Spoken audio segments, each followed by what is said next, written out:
अरे अभी अभी तो हमने तालाब छोड़ा है, समुंदर में तैरना बाकी है। अभी अभी तो कुछ यादें बनी हैं, मंजिल पाना अभी बाकी है। गुड इवनिंग, मैं नरेश चंद्रा सेट्स थ्योरी से रिलेटेड जो वीडियो बना रहा हूँ उसके जो अगली कड़ी है उसको लेके आया हूँ।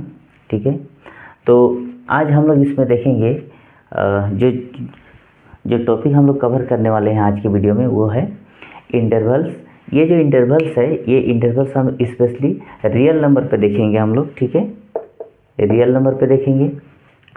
फिर देखेंगे हम लोग वेन डायग्राम। ये जो वेन डायग्राम है, ये वेन डायग्राम हमारा जो एप्लीकेशन प्रॉब्लम है, इस एप्लीकेशन प्रॉब्लम को वेन डायग्राम से कैसे सॉल्व करेंगे ये हमारे लिए बहुत इजी हो जाएगा, इसके बारे में थोड़ा सा बात करेंगे। फिर operation on sets. Operation on sets में एक्चुअली इतने सारे जो टॉपिक हमने लिखा है इसको हम लोग कवर करेंगे, जिसमें दो सेट का यूनियन क्या होगा या दो से अधिक भी सेट्स होंगे उसका यूनियन क्या होगा। फिर इंटरसेक्शन, दो या दो से अधिक जो सेट्स रहेगा उसका इंटरसेक्शन को हम लोग देखेंगे। फिर डिसजॉइंट सेट। ठीक है, डिसजॉइंट सेट कहने का मतलब अगर कोई set A intersection B is equal to 5 हो तो उस केस में कैसा दिखेगा इसको हम लोग देखेंगे। ठीक है, फिर difference of sets, symmetric difference और कॉम्प्लीमेंट ऑफ सेट्स, ये जितने सारे हैं वन बाय वन हम लोग इसको डिस्कस करेंगे और इसका जो है हमारा जो प्रॉब्लम सॉल्विंग में कैसे हेल्प करेगा उसको भी हम लोग देखेंगे। फिर आगे देखेंगे लॉज ऑफ अलजेब्रा। यहाँ जो यूनियन इंटरसेक्शन ये देखे हैं इसी का कुछ हम लोग और भी लॉज देखेंगे। ठीक है, इसमें आपका लॉज में हम लोग जैसे आइडेम्पोर्टेंट लॉज हो गया, ठीक है, आइडेंटिटी वाला लॉज हो गया, या फिर कम्यूटेटिव, डिस्ट्रीब्यूटिव, ये सारे चीज़, डिमॉर्गन्स लॉ, ये सारा इसमें हम लोग देखेंगे। फिर application of set theory. Application actually ये प्रैक्टिकल प्रॉब्लम है। प्रैक्टिकल प्रॉब्लम है कि हमारा सेट थ्योरी का कॉमन लाइफ में क्या क्या यूज है। सेट थ्योरी का जो क्वेश्चन है कॉमन लाइफ से हमारे जो जीवन से किस तरह से रिलेट किया गया है उसका हम लोग देखेंगे इसमें। ठीक है, तो चलिए एक एक करके हम लोग देखते हैं सारे को।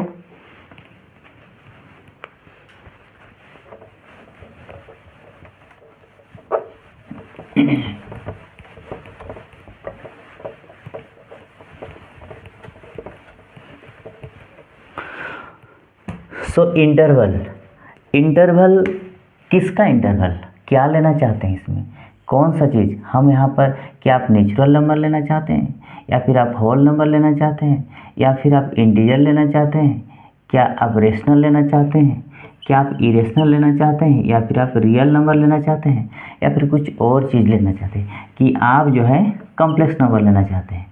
तो ना हम नेचुरल लेंगे, ना होल लेंगे, ना आपका इंटीजर, ना रेशनल, ना इरेशनल, ना कॉम्प्लेक्स, हम लेंगे क्या, इसको लेंगे। ठीक है, यानी इंटरवल्स में हम स्पेशली बात करेंगे कहाँ, रियल नंबर का। ठीक है, तो इंटरवल्स ऑन रियल नंबर पे हम काम करेंगे, इंटरवल्स ऑन रियल नंबर। ठीक है, तो इंटरवल्स क्या क्या इंटरवल्स होता है इसके बारे में हम लोग डिस्कस करेंगे। जैसे पहला होता है क्लोज्ड इंटरवल। ठीक है, क्लोज्ड इंटरवल, भाई क्लोज्ड इंटरवल को हम लोग कैसे डिनोट करते हैं, क्लोज्ड इंटरवल को इस तरह से डिनोट करते हैं ए कोमा बी। अच्छा, अगर हम इसको सेट बिल्डर फॉर्म में इसको लिखना चाहे तो कैसे लिखेंगे, तो this can be also written as A comma B को हम लोग सेट बिल्डर फॉर्म में इस तरह से भी लिख सकते हैं कि x such that x lies between A to B, इस तरह से। ठीक है, अच्छा अगर इसको नंबर लाइन में अगर लिखना चाहें ऑन नंबर लाइन, ठीक है, ऑन नंबर लाइन, अगर नंबर लाइन में इसको लिखना चाहें तो कैसे लिखेंगे। ठीक है, तो नंबर लाइन में ये आपका प्लस इन्फिनिटी होगा, ये होगा माइनस इन्फिनिटी,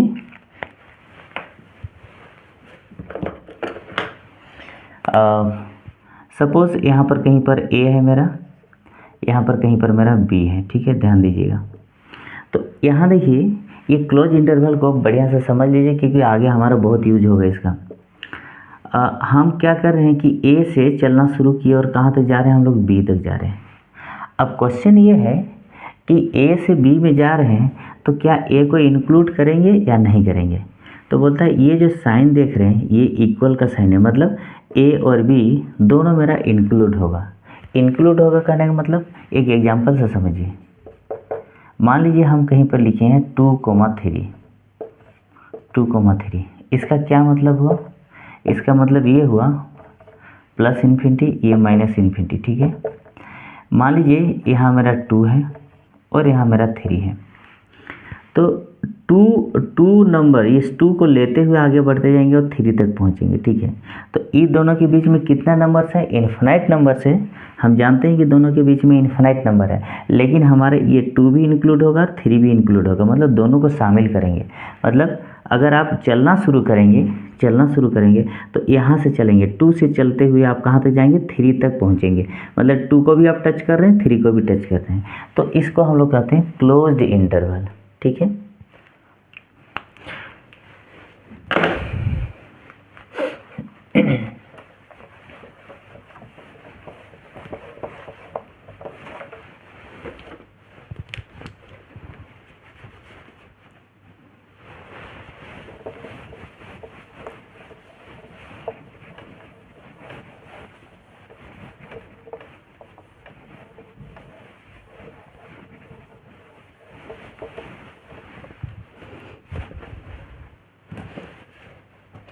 आगे हम लोग देखेंगे ओपन इंटरवल। नेक्स्ट जो है देखेंगे ओपन इंटरवल।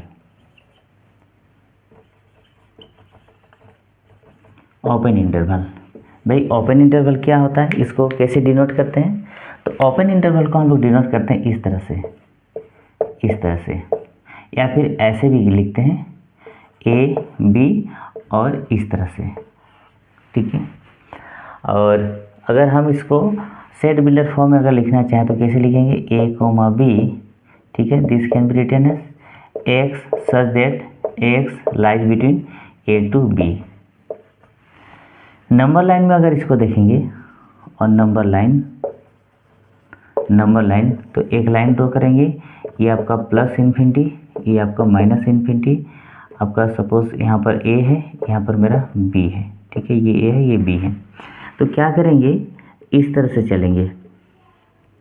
ध्यान दीजिएगा हम क्या कहना चाह रहे हैं।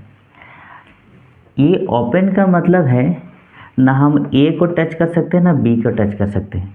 अगर कोई नंबर ही ले, मान लीजिए 2 ही है और ये 3 है, a = 2 और b = 3 है, तो आप क्या कर रहे हैं कि भाई आप 2 को टच नहीं कर रहे हैं, 2 को छू नहीं पा रहे हैं।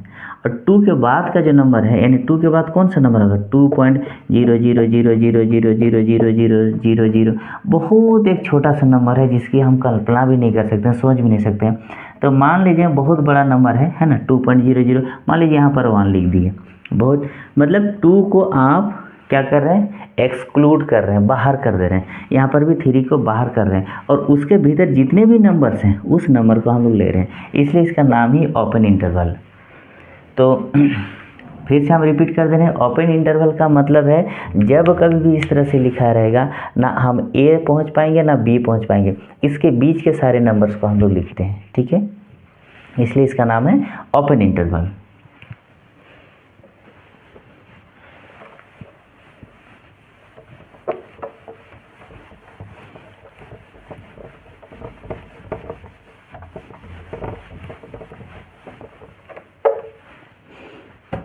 आगे देखेंगे सेमी ओपन, ठीक है।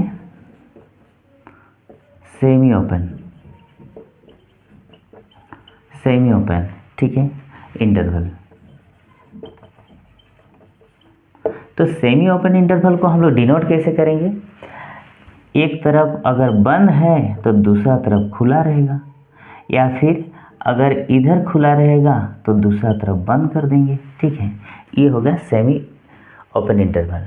तो अब इसको अगर ऐसा लिखना चाहें, ठीक है, जैसे ए बी को अगर लिखना चाहें तो कैसे लिख सकते हो? सेट बिल्डर फॉर्म में एक्स सच दैट एक्स जो है, देखिए ए बंद है मतलब हम क्या, एक्स जो है ए को टच करेगा, बी खुला है यानी बी को टच नहीं कर पाएगा। या फिर उसको अगर लिखना चाहें ए कोमा बी, इधर क्लोज है, एक्स सच दैट ए मेरा ओपन है और बी मेरा क्लोज्ड है, ठीक है। इसको अगर नंबर लाइन में आप देखना चाहें, नंबर लाइन में, ठीक है, तो क्या देख रहे हैं, ए क्लोज्ड है, ठीक है। मान लीजिए ए है, ये है मेरा बी, तो ए मेरा क्लोज्ड है, मतलब सॉलिड सर्कल बनाइए और जहाँ ओपन है उसको हॉलो सर्कल बना दीजिए, ठीक है। उसी तरह इसका क्या होगा, ये ए है, ये बी है, देखिए ए ओपन है, ए ओपन है, ठीक है, और बी मेरा क्लोज्ड है। तो जो ओपन है वो हॉलो सर्कल और सॉलिड सर्कल जो है वो मेरा क्लोज्ड को शो करेगा, ठीक है। तो ये था हमारे इंटरवल से रिलेटेड चीज़ें।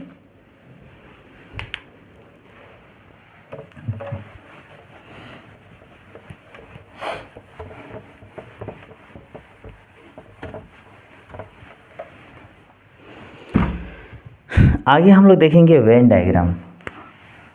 वेन डायग्राम,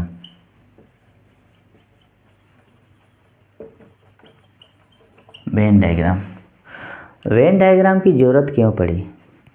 सबसे पहली बात, एक्चुअली जब सेट थ्योरी में, जब सेट्स का जब हम लोग प्रॉब्लम सॉल्व कर रहे थे बाय फार्मूला के द्वारा, तो बहुत सारे ऐसे प्रॉब्लम था, एप्लीकेशन प्रॉब्लम, जिसको बाय फार्मूला बनाने में बड़ा लेंथी हो जाता था।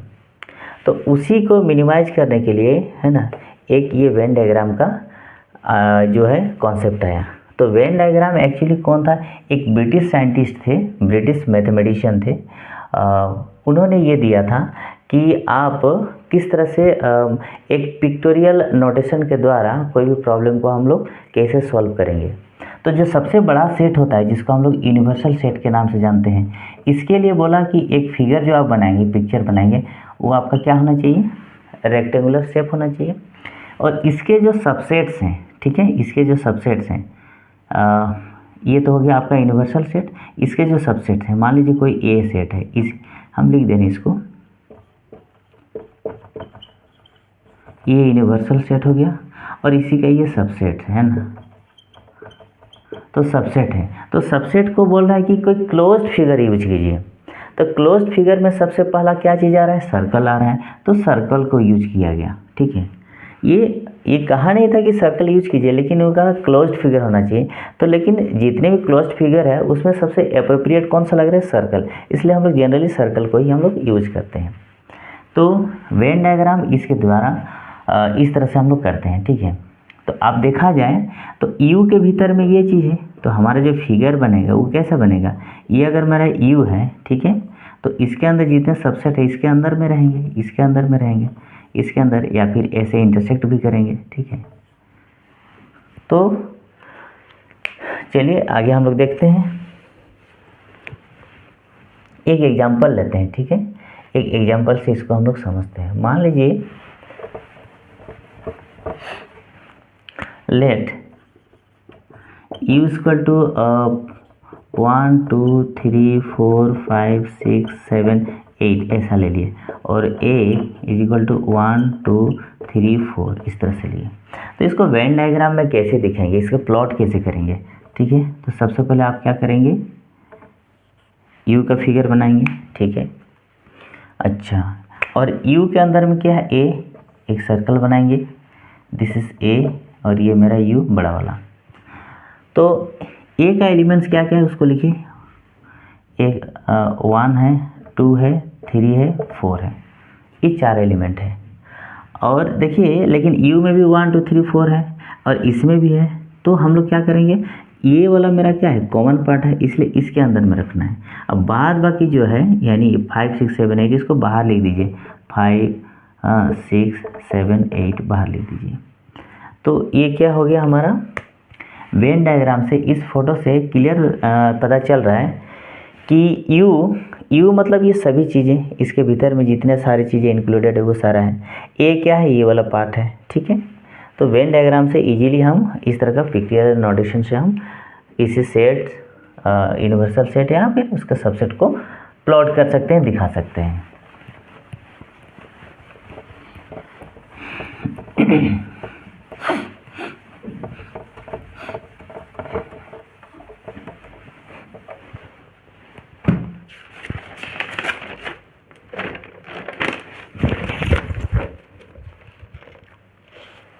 चलिए अब हम लोग बात करते हैं operation on sets. Operation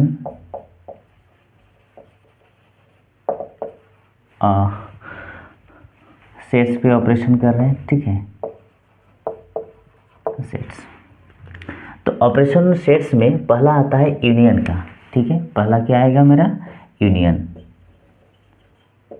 union अगर आप दो सेट लेते हैं, let A and B are two non empty sets, ठीक है, ए बी क्या लिया, टू नॉन एम्प्टी सेट है। अच्छा, नॉन एम्प्टी सेट है, इसका मतलब क्या है भाई, इसके भीतर में कोई ना कोई एलिमेंट जो है कॉमन होकर रहेगा, मतलब फाई नहीं है, ठीक है। तो इसको हम लोग दिखाएंगे कैसे, मान लीजिए अगर हम वेन डायग्राम से दिखाना चाहें तो क्या होगा, ये मेरा यू हो गया, ये सेट ए है, ये है सेट बी मेरा, ठीक है, ये सेट बी। तो नॉट फाई का मतलब क्या है कि भैया ये दोनों में कुछ ना कुछ यहाँ कॉमन रहेगा, ठीक है। तो इसको हम लोग लिखेंगे कैसे, मान लीजिए ए यूनियन बी, इसको हम लोग लिखेंगे कैसे सेट बिल्डर फॉर्म में, ठीक है। इसको लिखने का तरीका क्या है, x such that x is element of A, या फिर वो जो एलिमेंट है एक्स वो क्या हो जाएगा, बी का एलिमेंट हो सकता है, ठीक है, एलिमेंट ऑफ ए और एलिमेंट ऑफ बी।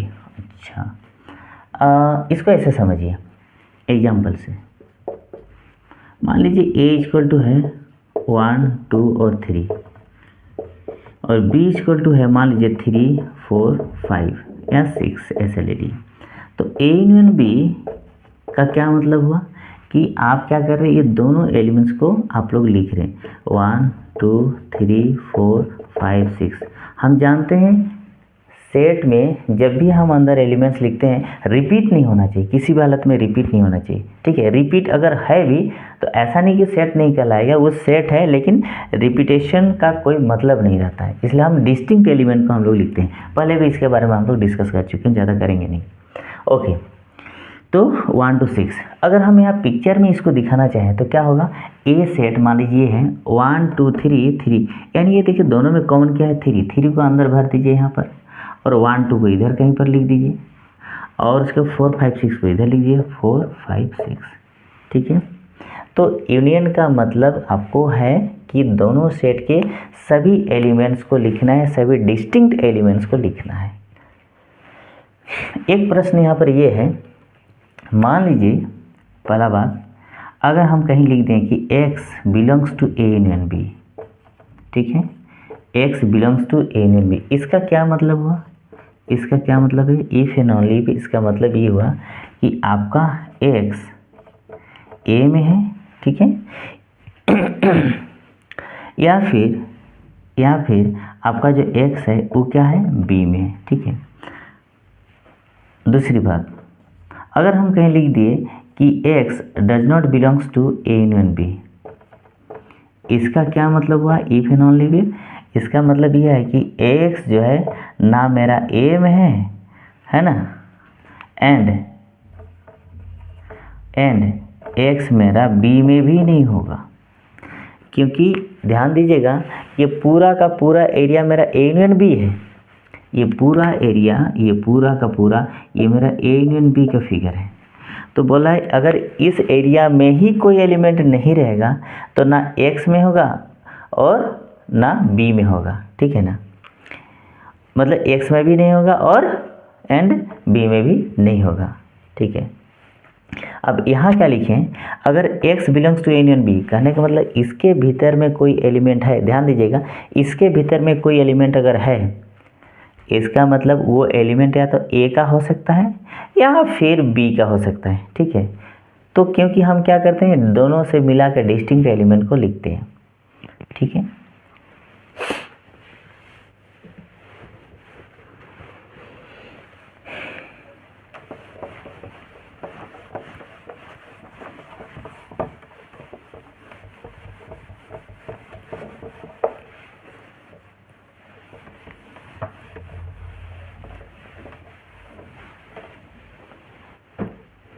अगला हम लोग देखेंगे इंटरसेक्शन।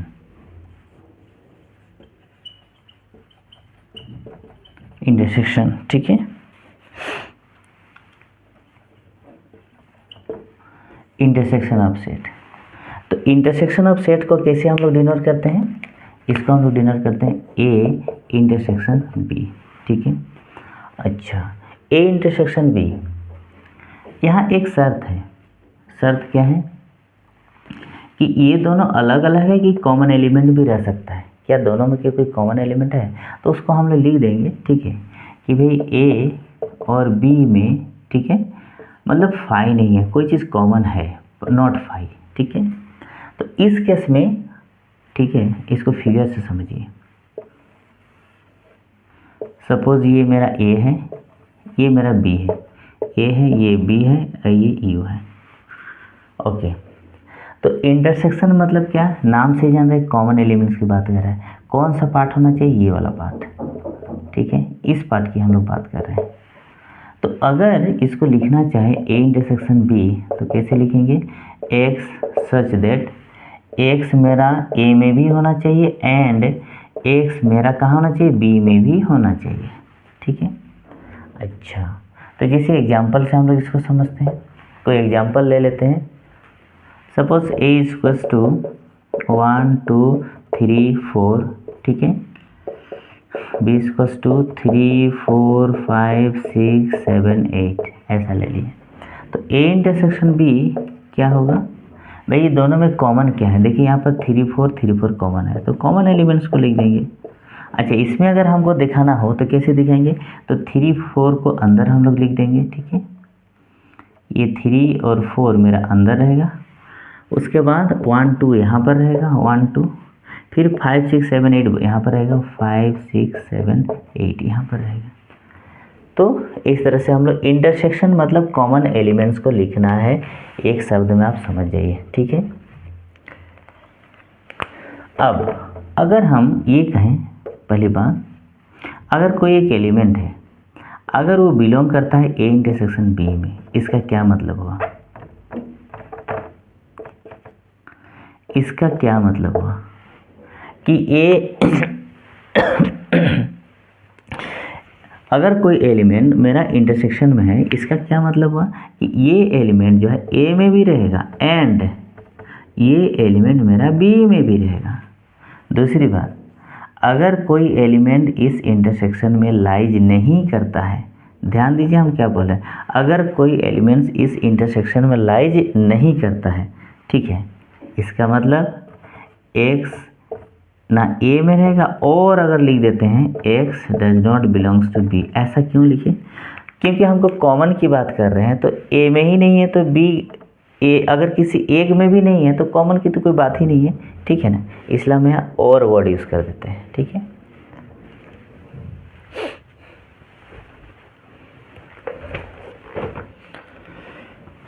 चलिए आगे बढ़ते हैं।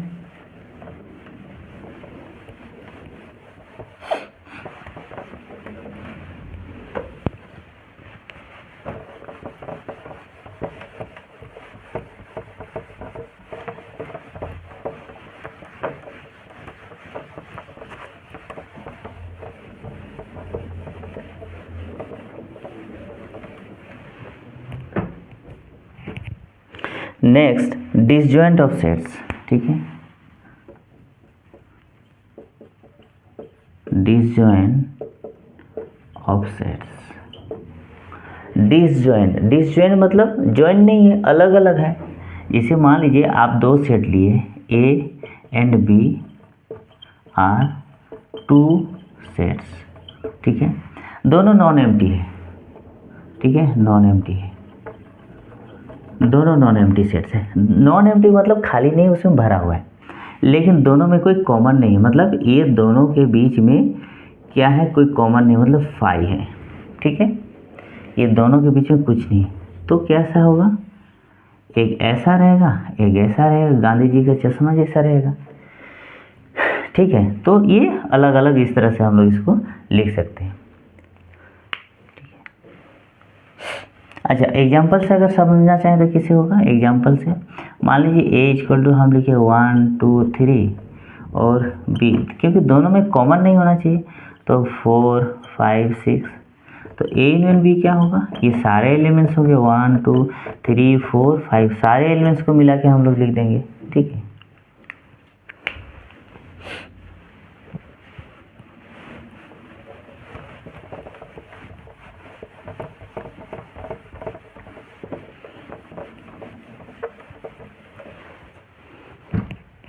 आइए अब हम लोग देखेंगे डिफरेंस ऑफ सेट्स।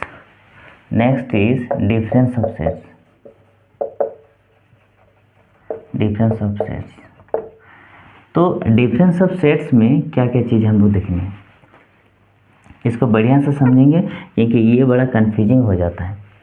पहले हम फिगर से इसको वेन डायग्राम से समझाने की कोशिश करते हैं, ठीक है। मान लीजिए एक सेट ए है और एक सेट बी है, ठीक है। तो डिफरेंस क्या हो सकता है, डिफरेंस दो चीज़ हो सकता है, या तो ए माइनस बी या फिर हम लोग बी माइनस ए, इधर लिख देते हैं बी माइनस ए, ये हो सकता है, ठीक है।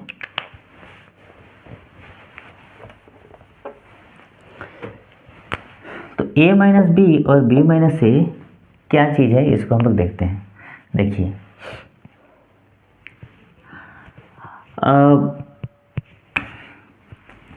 जब भी ऐसा लिखा रहे ए माइनस बी, मतलब बी को काट के पूरी तरह से हटा देना है, तो बी का पोर्शन क्या है मेरा, ये वाला पोर्शन है, ये पूरा पार्ट, ये पूरा पार्ट। तो ये पूरा पार्ट अगर निकल जाएगा, अगर ये पूरा पार्ट निकल जाएगा तो मेरा कौन सा पार्ट बच रहा है, आप देख ही रहे हैं, ठीक है। अगर ये पार्ट मेरा निकल जाएगा इसको, तो कौन सा भाग बच रहा है मेरा, ये वाला भाग बच रहा है, ठीक है, ये वाला, ठीक है।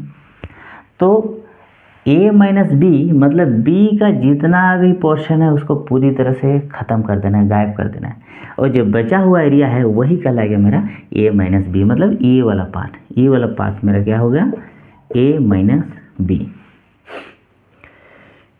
तो इसको अगर हम लिखना चाहें x सच दैट x मेरा कहाँ होगा, a का एलिमेंट होगा एंड x मेरा b का एलिमेंट नहीं होगा, ठीक है।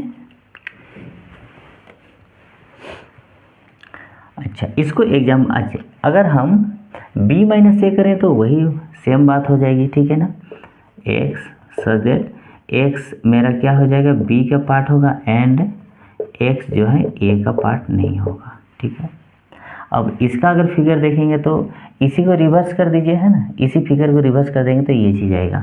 अगर a माइनस बी समझे तो b माइनस ए इजीली समझ जाएंगे। एक एग्जांपल लेते हैं और इसको समझने की फिर कोशिश करते हैं। कोई भी एक सेट कंसिडर कीजिए, if a equal to suppose 1 2 3 4 5 like that and b equals to मान लीजिए लिखिए 3 4 5 6 7 8, इस तरह से लिखिए, ठीक है। तो a माइनस बी क्या होगा, a माइनस बी, तो हमने क्या कहा a माइनस बी करना है, तो आप देखिए चूँकि इसको देखिए a माइनस बी जब किए हैं तो b का सारा पार्ट ख़त्म कर देना है, तो कैसे हम लोग काटेंगे, देखिए यहाँ देखिए 3 है, 3 3 कैंसिल, देखिए 1 है, यहाँ 1 नहीं है, रहने देंगे, 2 है, यहाँ नहीं है, इसको रहने देंगे, 4 4 के साथ ख़त्म, 5 5 ख़त्म हो जाएगा, ठीक है। तो इसमें बचा क्या, इसमें बचा 1 और 2 बचा, ठीक है। तो a माइनस बी अगर हम करेंगे तो क्या हो जाएगा, 3 3 कैंसिल, 4 4 5 5 सारा गायब हो जाएगा, ख़त्म हो जाएगा, जो रेस्ट जो एलिमेंट्स बचेगा उसको हमको लिख देना है, ठीक है। अगर आप b माइनस से लिखना चाहें, ठीक है, b माइनस से लिखना चाहें तो कैसे करेंगे, एक मिनट, इसको 3 4 5, ये क्या था 3 4 5, ठीक है।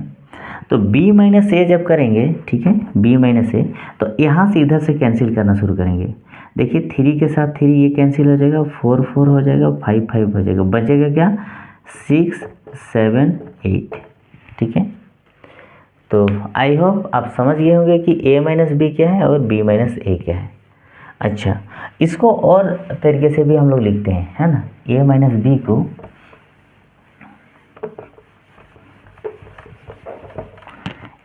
बी को हम ऐसा भी लिख सकते हैं, a इंटरसेक्शन b का कम्प्लीमेंट और b इंटरसेक्शन a का कम्प्लीमेंट। ये चूंकि कम्प्लीमेंट मैंने अभी बताया नहीं है इसलिए इसके बारे में भी हमने डिस्कस नहीं करा, आगे फिर करेंगे, ठीक है। लेकिन अभी हम थोड़ा सा माइंड में ये पुटअप कर दे रहे हैं कि a माइनस बी मतलब a इंटरसेक्शन b का कम्प्लीमेंट और b माइनस ए का कम्प्लीमेंट, ठीक है। Later we will see this.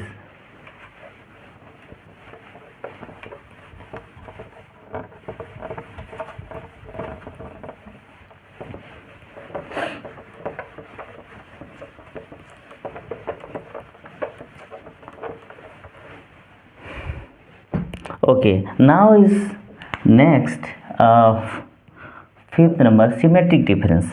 ठीक है, हम अभी देखेंगे symmetric difference. Symmetric difference, symmetric difference को कैसे डिनोट करते हैं? अगर if A and B are two non empty sets, then A symmetric B, इस तरह से लिखते हैं।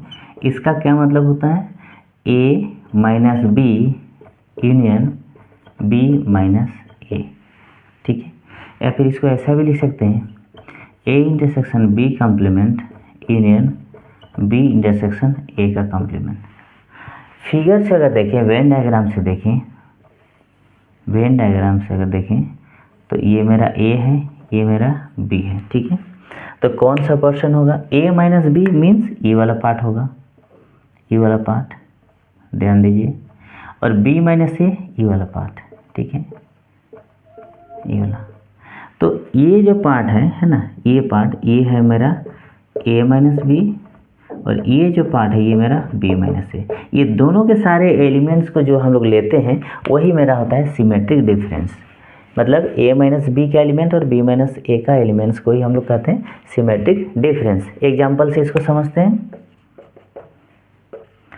ए इक्वल टू 1 2 3, चलिए 4 तक ले लेते हैं, और बी इक्वल टू ले लीजिए 4 5 6 7, इस तरह से लेते हैं। तो ए माइनस बी क्या हो जाएगा? तो देखिए ये हो जाएगा 1, ये होगा 2 और ये 3, 4 4 कैंसिल। ठीक है, और बी माइनस ए इधर से कैंसिल कीजिए, 4 4 कट जाएगा, तो बच जाएगा 5 6 और 7। ठीक है, अब अगर हम लिखेंगे ए सिमेट्रिक डिफरेंस बी, तो क्या है फॉर्मूला कि A minus B union B minus A.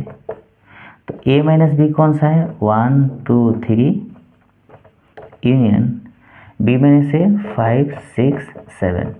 तो सबको मिला के लिख देना है, तो क्या हो जाएगा 1 2 3 5 6 और 7। और ऐसे भी अगर देखेंगे ए माइनस बी अगर देखेंगे तो ए माइनस बी में क्या जो एलिमेंट्स हैं ध्यान दीजिएगा। ठीक है ना, क्योंकि ई वाला पोर्शन हमको लिखना है, तो ये कॉमन पार्ट को हटा देना है। ठीक है ना, तो दोनों में देखिए कॉमन पार्ट क्या है? कॉमन है, देखिए 4 है, यानी 4 यहाँ बीच में रहेगा। अब बाद बाकी सबको लिखना है, देखिए यहाँ 4 खाली छोड़ दिए, बाद बाकी सबको लिख दिए हैं। ठीक है, 4 खाली यहाँ छोड़े हैं, बाद बाकी सब लिखाएगा। तो इसी को हम लोग बोलते हैं सिमेट्रिक डिफरेंस।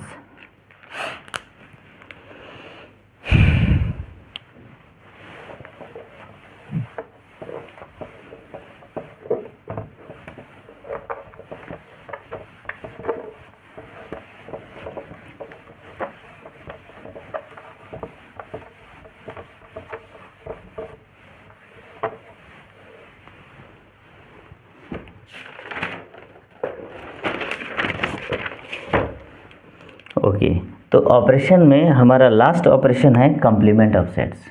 ठीक है, 6 नंबर कॉम्प्लीमेंट ऑफ सेट।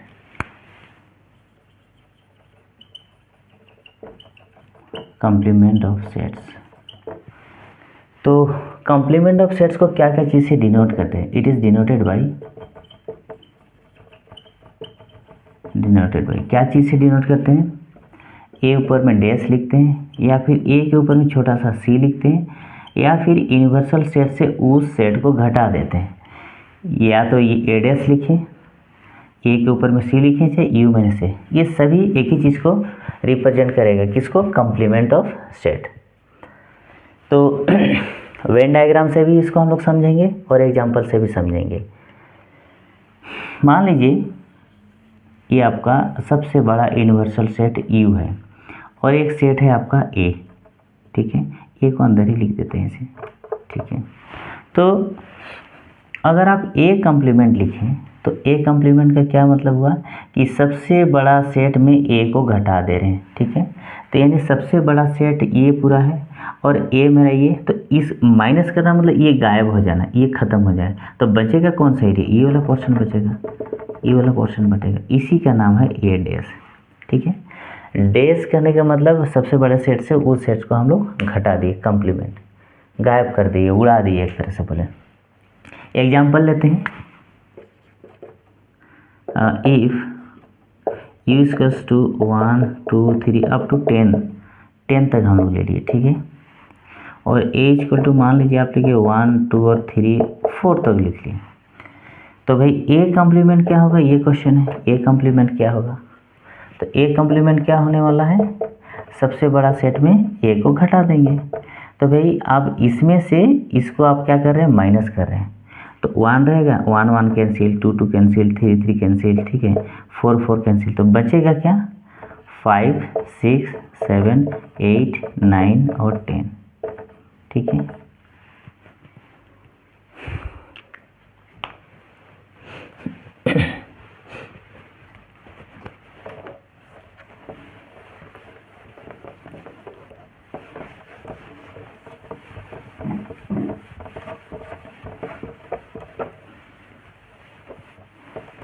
अच्छा इस कॉम्प्लीमेंट को थोड़ा सा डिस्कस कर लेते हैं। सपोज हम एक नेचुरल नंबर लिए 1 2 3 4 एंड सो ऑन। ठीक है, और एक सेट लिए ए, क्या लेंगे, सपोज 2 4 6 एंड सो ऑन। अगर हम कहें कि ए का कॉम्प्लीमेंट क्या होगा, ठीक है, तो आप जानते हैं कि वे नेचुरल नंबर बना किससे है, ऑड नंबर और इवन नंबर से बना है। अब आप देख रहे हैं कि 1 3 इधर 5 ये सब क्या है, ऑड जा रहा है। ठीक है, और 2 4 6 ये क्या है, इवन जा रहा है। और हम पूछ क्या रहे हैं, जो सेट बना रहे हैं किसका बना रहे हैं, हम इवन नंबर का सेट बना रहे हैं। तो इसका मतलब अगर हम इसका कॉम्प्लीमेंट लेंगे तो नेचुरल नंबर में ये घट जाएगा, तो नेचुरल नंबर में ये सारा है, उसमें से क्या हो रहा है, कहने का मतलब नेचुरल नंबर में आप किसको घटा रहे हैं, इवन को घटा रहे हैं, तो बचेगा क्या, ऑड बचेगा, है ना। ऑड बचेगा मतलब 1 3 5 7 इस तरह से।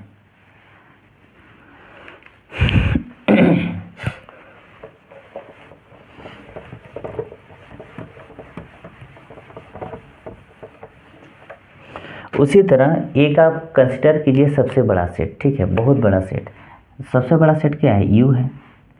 तो u और एक ऐसा सेट जो सबसे छोटा के रूप में जानते हैं, जिसको हम लोग बोलते हैं 5 बोलते हैं। ठीक है, तो अगर u का कॉम्प्लीमेंट लेंगे तो क्या हो जाएगा, u गायब हो जाएगा, तो कुछ नहीं बचेगा, तो 5, और 5 का कॉम्प्लीमेंट रहेगा तो क्या, 5 खत्म हो जाएगा, क्या बचेगा, u बचेगा। ठीक है, तो इसका हम लोग आगे यूज करेंगे। ठीक है, इसके कुछ प्रॉब्लम्स है, उसको यूज करेंगे हम लोग।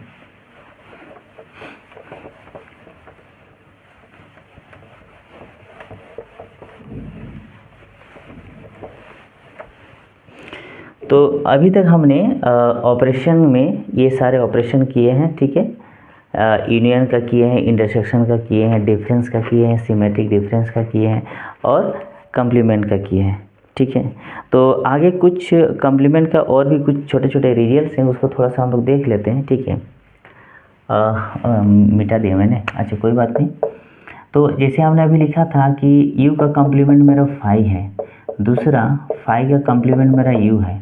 अगर तीसरा हम लोग लेते हैं, याद मान लीजिए एक सेट a है और इसी का एक कॉम्प्लीमेंट लिए। ठीक है, और इसका अगर यूनियन लेंगे तो क्या हो जाएगा, ये मेरा u होगा।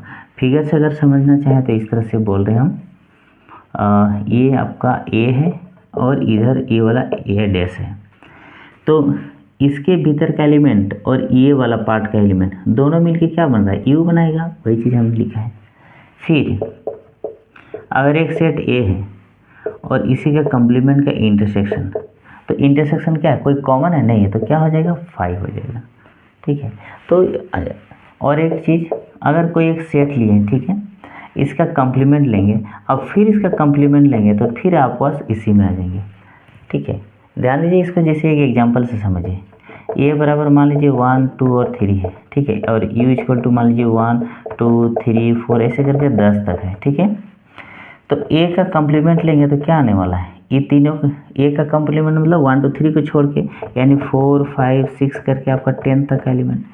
अब इसका फिर अगर आप कॉम्प्लीमेंट लेंगे, इसका कॉम्प्लीमेंट लेंगे तो क्या होने वाला है आपका भाई, इसको छोड़ के, तो इसको छोड़ के कौन एलिमेंट है, यही सब आएगा 1 2 3। तो ये क्या है, मेरा ए है। इसलिए कोई भी सेट है उसका कॉम्प्लीमेंट का कॉम्प्लीमेंट लेंगे तो वापस फिर उसी सेट में पहुंच जाएंगे।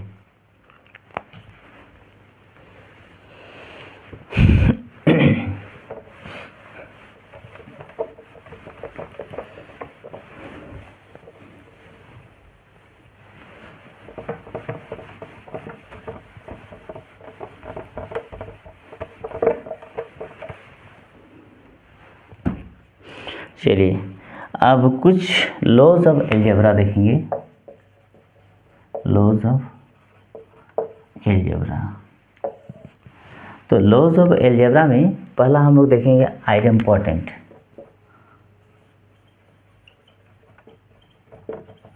आइडेम्पोर्टेंट लॉज, ठीक है। ये आइडेम्पोर्टेंट लॉज क्या है, पहला बताए, मान लीजिए कोई एक सेट है, ठीक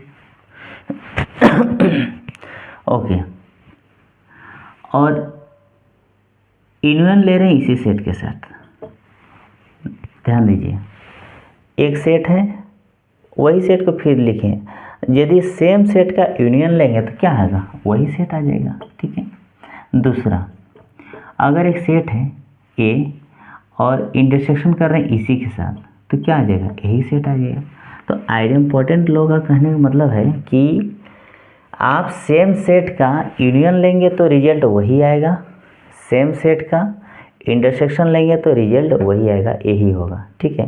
तो इस तरह का जो लॉज को फॉलो करता है उसको बोलते हैं आइडेम्पोर्टेंट लॉ, ठीक है। दूसरा, आइडेंटिटी, आइडेंटिटी लॉज। आइडेंटिटी नाम से ही जान रहा है कि कोई सेट है तो रिजल्ट उसका वही सेट आना चाहिए, ठीक है। आइडेंटिटी का यही मतलब हुआ, फिर से रिपीट कर रहे हैं। मान लीजिए एक सेट लिखें ए, रिजल्ट मेरा यही आना चाहिए। आइडेंटिटी मतलब है ये जो सेट है वही सेट हमको यहाँ पर आना चाहिए। तो क्या लें हम, मान लीजिए यूनियन लेते हैं तो यहाँ क्या रखेंगे, 5 रखेंगे, क्योंकि ये दोनों का यूनियन लेंगे तो यही चीज़ आएगा। दूसरा, एक सेट ए लिए, हमारा यही आना चाहिए, क्या ऐसा इंटरसेक्शन करेंगे, किसके साथ हम इंटरसेक्शन करेंगे कि यही आएगा, तो सबसे बड़ा सेट यूनिवर्सल सेट के साथ इंटरसेक्शन करेंगे तो यही रिजल्ट आएगा। तो इसलिए इसको हम लोग बोलते हैं आइडेंटिटी लॉज, ठीक है। आगे हम लोग देखेंगे कम्यूटेटिव, कम्यूटेटिव लॉज। क्या बोलते हैं कम्यूटेटिव लॉज, अगर आप ए यूनियन बी लेंगे तो आपका बी यूनियन ए भी होगा, ठीक है। एग्जाम्पल से इसको हम लोग इजीली समझ सकते हैं, कोई उतना डिफिकल्ट है नहीं, ठीक है। ए से ए या बी आपने से कंसिडर कीजिए कोई सेट्स और यूनियन लीजिए, फिर उसको करके देखिए। उसी तरह अगर हम इंटरसेक्शन लेते हैं तो बी इंटरसेक्शन ए, ठीक है। यहाँ पर भी हम एग्जाम्पल से इस चीज़ को हम प्रूफ कर सकते हैं, ठीक है। अगर आप चाहें सभी में, ये जितने सारे हम लोग देख रहे हैं सब में आप खुद से एग्जाम्पल कंसिडर करें, एग्जाम्पल को लें और इस तरह से वेरीफाई कर सकते हैं, ठीक है। अगला है एसोसिएटिव लॉ, ठीक है। एसोसिएटिव लॉज, तो एसोसिएटिव देखिए, कम्यूटेटिव में हमेशा हम लोग 2 सेट लेते हैं, कितना लेते हैं, 2 सेट्स लेते हैं, ठीक है ना। और एसोसिएटिव में हम लोग क्या लेते हैं, 3 सेट लेते हैं, ठीक है ना, 3 सेट लेते हैं। मान लीजिए 3 सेट ले, यहाँ पर जैसे 2 सेट ए और बी लिए हैं, ठीक है, ए और बी लिए हैं, और 3 सेट लेते हैं, मान लीजिए ए लेते हैं, बी लेते हैं और सी लेते हैं, 3 सेट लेंगे। तो इसमें क्या होगा, पहला होगा कि A union B union C, तो इसको हम लिख सकते हैं A union B union C. या फिर इंटरसेक्शन लेंगे, A intersection B intersection C, तो A intersection B intersection C. यहाँ कोई ख़ास बात नहीं है, यूनियन यहाँ भी लगा, यहाँ ब्रैकेट यहाँ मार दिए और बाद में ब्रैकेट यहाँ कर दिए, ठीक है। तो ये जो है इसको सॉल्व करेंगे, कहने का मतलब जैसे हम लोग ऐड करते हैं ऐसा समझिए।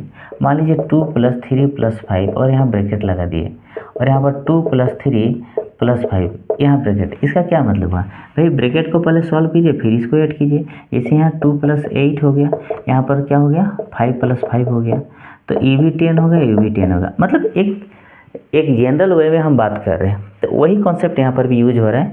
ब्रैकेट मार दिए तो इसका यूनियन निकाले, उसके बाद इसका यूनियन निकाले। यहाँ ब्रैकेट लगा दिए तो ये दोनों का पहले यूनियन निकाले फिर इसके निकालिए। सेम केस यहाँ पर भी है।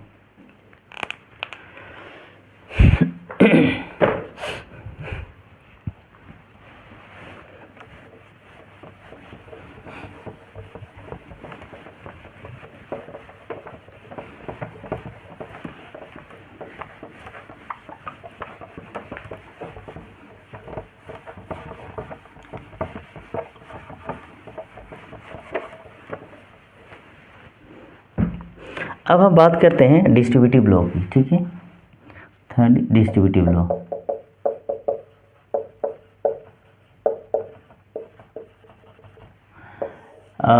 डिस्ट्रीब्यूटिव लॉ एक्चुअली ये नाम से ही हम थोड़ा सा लग रहा है, डिस्ट्रीब्यूट मतलब बांटना एक तरह से। तो किस तरह से यहाँ हम लोग यूज करेंगे 3 या 3 से अधिक सेट्स को यूज करेंगे और यूनियन और इंटरसेक्शन दोनों को यूज करेंगे, ठीक है। डिस्ट्रीब्यूटिव लॉ में हमेशा यूनियन इंटरसेक्शन दोनों को हम लोग यूज करते हैं, ठीक है, साथ में लेके चलते हैं।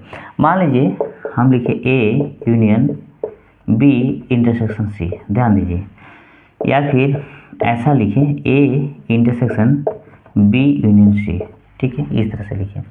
तो इसको डिस्ट्रीब्यूट कैसे करेंगे, क्योंकि यहाँ पर यूनियन का साइन है, इंटरसेक्शन का साइन है, तो हम लोग क्या करेंगे, इसको लिखेंगे ए, इसको पकड़ के रखिए, ए यूनियन बी, फिर ए, अब ये जो अंदर वाला है उसको यहाँ पर लिखिए, फिर ए यूनियन सी, ऐसा लिखेंगे। इसको कैसे लिखेंगे, ए, इसको पकड़ के रखना है, ए इंटरसेक्शन बी, ठीक है, उसके बाद यूनियन का साइन ए इंटरसेक्शन सी, ठीक है। इस तरह से हम ये जो डिस्ट्रीब्यूट कर रहे हैं इसको हम लोग ऐसा लिख सकते हैं, ठीक है। इसको भी हम लोग एग्जाम्पल अपने से कोई भी एग्जाम्पल हम लोग कंसिडर कर सकते हैं और इसको हम लोग बना सकते हैं, ठीक है।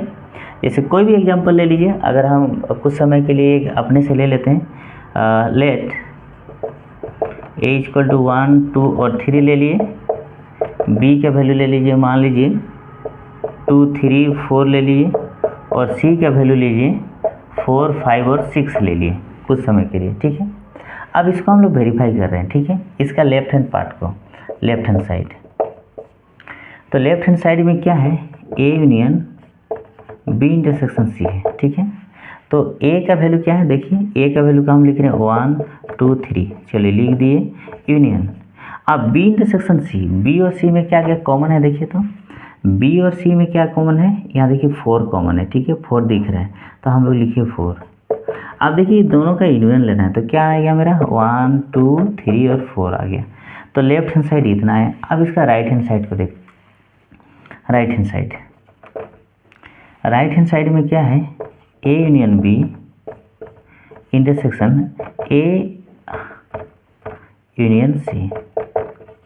तो ए यूनियन बी, ए और बी दोनों का यूनियन मतलब दोनों मिला के लिखना है, दोनों मिला के डिस्टिंग है 1, 2, 3 और 4, ठीक है। इंटरसेक्शन ए और सी ये दोनों को मिला के लिखना है, तो हो जाएगा 1, 2, 3, 4, 5 और 6, ठीक है, ये 5 है।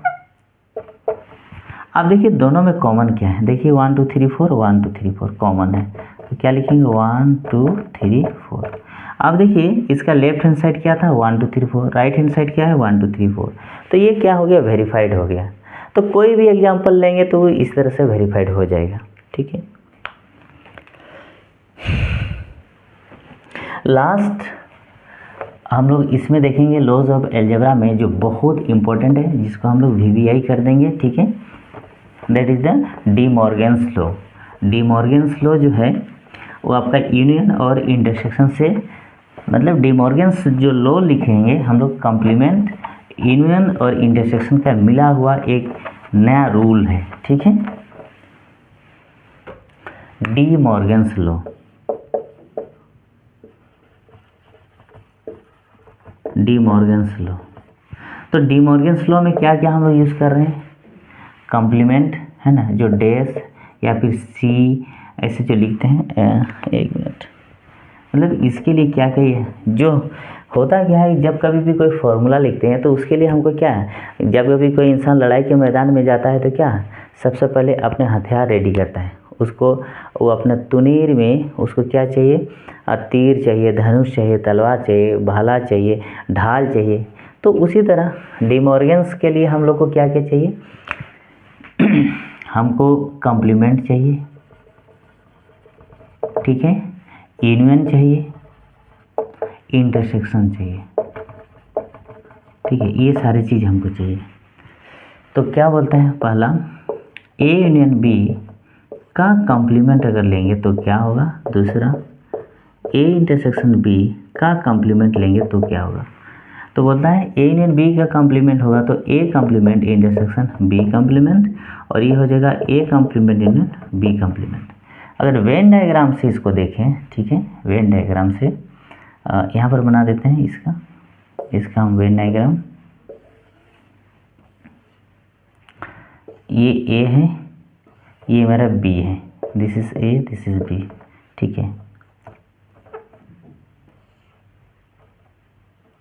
ओके, तो ए यूनियन बी, हम जानते हैं ए यूनियन बी का ये रीजन कौन सा है, ए यूनियन बी का रीजन पहले हम दिखा लेते हैं। ये पूरा एरिया है मेरा, ये पूरा का पूरा एरिया, ठीक है, ये क्या है मेरा ए यूनियन बी है। अब बोला इसका कॉम्प्लीमेंट, तो भाई उसका अगर कॉम्प्लीमेंट लेंगे, ठीक है, this is A, this is B, इसका कॉम्प्लीमेंट लेंगे मतलब इसको हम लोग को गायब कर देना है, इसको हटा देना है, तो कौन सा पार्ट होगा, ये वाला पार्ट होगा सारा, ठीक है, ये वाला पार्ट। ये क्या था मेरा, ए यूनियन बी था, और ये वाला पार्ट क्या हो गया मेरा, ए यूनियन बी का कॉम्प्लीमेंट, ठीक है। अब चूंकि ये बराबर ये है तो ये भी वही चीज़ होगा, यानी A complement intersection B complement का पोर्शन ये हो गया, ठीक है। अब ए इंटरसेक्शन बी का अगर हम बात करें, ठीक है, यहीं पर बनाते हैं,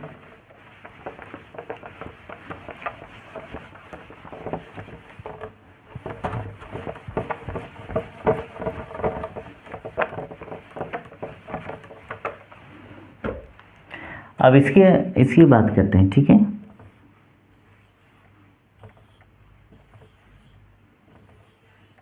ओके, तो ए इंटरसेक्शन बी, तो कौन सा पार्ट है, ये वाला पार्ट है मेरा, ये वाला पार्ट है।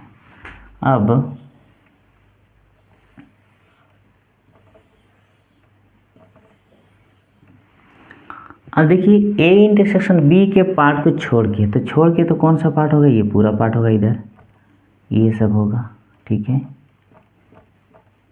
सॉरी,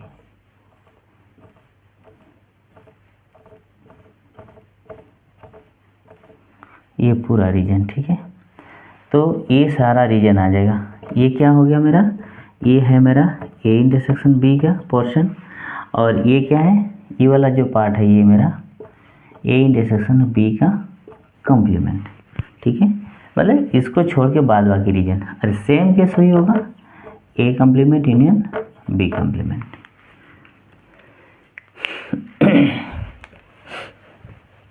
तो इसके बाद हम लोग देखेंगे, सेट थ्योरी का एप्लीकेशन, ठीक है।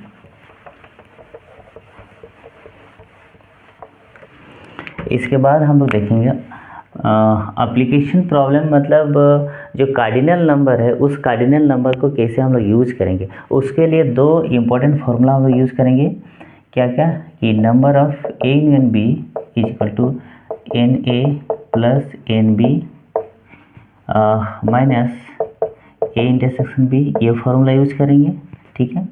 अच्छा, ये कब हो गया, ये थोड़ा सा इसको फिगर से समझ लेते हैं, इसको हम लोग समझ लेते हैं फिगर से। एक्चुअली क्या है,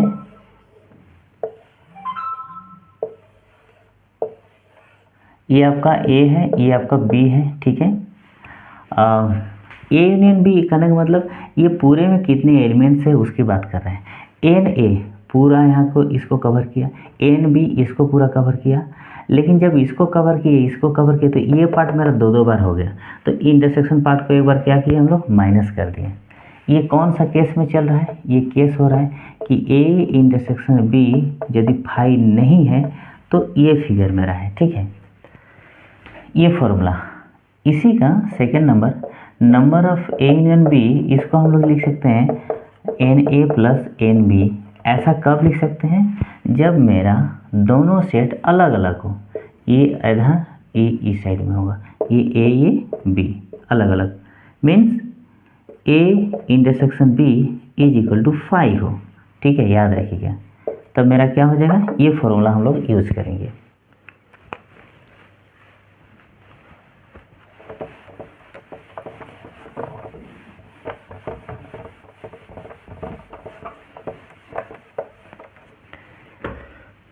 लास्ट फॉर्मूला, नंबर अगर 3 सेट है A union B union C, तो इसको लिख सकते हैं NA NB